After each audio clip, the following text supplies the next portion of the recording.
ایمان بہت زیادہ غصے میں ہوتی ہے کیونکہ اسے سمجھ نہیں ہو رہا تھا کہ وہ کس طرح سے پوچھے سالار سے کہ انایا کون ہے، اور انایا کے بارے میں سالار بتانے کے بالکل بھی وہ نہیں ہے، وہ اسے اس بات کو چھپانا چاہتا ہے۔ اور ایمان کو بھی یہ نہیں پتا کہ سالار کس مصیبت میں گھر چکا ہے، کیونکہ انایا صرف اور صرف اس کے ذہن کا ایک بنایا ہوا خود سے ہی ہے وجود ہے، جس کا کوئی دنیا میں وجود نہیں ہے۔ ڈاکٹر سے بتاتے ہیں کہ ہم نے اس کے منہ سے انایا کا لفظ سنا ہے، جبکہ انایا اس کی بہن تھی جو کہ اس کی ماں کی جب ڈیتھ ہوئی تھی تو وہ 8 مہینے کی حاملہ تھی، لیکن اس کے ذہن میں، کیونکہ وہ چھوٹا بچہ تھا تو اس کے ذہن میں وہ خود سے کریٹ ہوتی گئی اور بڑی ہوتی گئی، جبکہ اس کا کوئی وجود نہیں ہے۔ جبکہ سالار مسلسل اپنے باپ کے خلاف ثبوت اکٹھا کر رہا تو اسے وہ بندہ مل جاتا ہے جس سے سلنڈر پھٹتے ہیں۔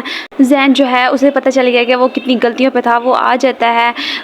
سویرا کا شوہر ابھی بالکل باخبر نہیں ہے کہ زین اس وقت اس کے خلاف ہو چکا ہے، اسے بتاتا ہے کہ تم نے واقعی میری ماں کو میرے خلاف الجھا کے کس طرح سے تم نے سارا پلان کریٹ کیا، لیکن اب تمہارا بہاٹا، تمہارا وقت ختم ہو چکا ہے، اب تمہیں سمیر کے بھی پیسے دینے ہوں گے۔ تو جیسے ہی وہ بکواس کرنا شروع کرتا ہے، اس کی ماں اس کے منہ پہ زوردار تھپڑ دے کے مارتی ہے اور اس کے گھر سے چلی جاتی ہے اسے چھوڑ کے۔ ضامر اور اس کی والدہ ایک دوسرے سے باتیں کر رہے ہوتے ہیں کہ کس طرح سے تم نے اپنی سہیلی کو پھنسا کے مجھ سے شادی کی۔ یہ باتیں سب عدنان سن لیتا ہے۔ عدنان بہت ہی زیادہ غصہ ہوتا ہے، وہ اپنی ماں سے یہ بات بالکل ایکسیپٹ نہیں کر رہا ہوتا۔ زین جو ہے وہ آ جاتا ہے ضامن کے گھر، سالار سے کہتا ہے کہ تم ریڈی ہو جاؤ کیونکہ میں تمہارے خلاف بہت ہی بڑی کارروائی کرنا چاہ رہا ہوں، جبکہ اسے نہیں پتا کہ سالار جو ہے وہ بہت ہی معصوم ہے اور وہ اس وقت ایمان کی ہیلپ کر رہا ہے، لیکن سالار کو اس بات سے خفیہ رکھ رہا ہے۔ ایمان جو ہے وہ اپنے شوہر سے پوچھنے کی کوشش کرتی ہے، لیکن وہ اسے صاف انکار کر دیتا ہے کوئی بھی انایا کے بارے میں بتانے کے لیے۔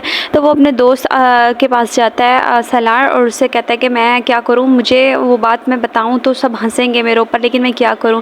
جبکہ دوسری طرف سارا ڈیٹا ضامن کا وہ زین کو سینڈ کر دیتی ہے اور ساتھ میں یاد کرتی ہے کہ زین نے اب اس کی ہیلپ کرنے کی پوری ٹھان لی ہے اور وہ پوری طرح سے مدد کرے گا ایمان کی۔ سویرا کا شوہر اس کے گھر آتا ہے، اسے دھمکاتا ہے، پہلے تو بڑی معصومیت سے معافی مانگ رہا ہوتا ہے، لیکن پھر جب سویرا جانے سے انکار کر دیتی ہے تو وہ وہی ہٹ دھرمی دکھانے لگتا ہے۔ تو سویرا وہ سویرا نہیں رہی، وہ اس کے منہ پہ زوردار چاٹا دے کے مارتی ہے، جسے اس کی عقل ٹھکانے لگ جاتی ہے۔ باپ اس کو گلے لگاتا ہے کہ اب تم سویرا واقعی بہادر ہو گئی اور مجھے لگنے لگا ہے، مجھے اپنی بیٹی پہ فخر ہونے لگا ہے۔ عدنان جو ہے وہ اتنی بڑی باتیں سننے کے باوجود اس گھر میں رہنے کے لیے بالکل بھی قرار نہیں ہے۔ وہ کہتا ہے کہ میں مما ایک بار آپ سے ملنا چاہتا تھا جانے سے پہلے۔ ماں اسے گلے لگا دیتی ہے اور اسے سوری بھی کرتی ہے۔ سالار جو ہے وہ انایا کے بارے میں بتانے کے لیے راضی ہو جاتا ہے، وہ ایمان کو بتاتا ہے، لیکن ایمان کہتی ہے کہ تم نے یہ اخبار نہیں پڑھے، اس میں تمہاری والدہ کے ساتھ تمہاری بہن کی بھی ڈیتھ ہو گئی تھی۔ تو سالار کو غصہ آ جاتا ہے کہ تم میرا مذاق اڑا رہی ہو۔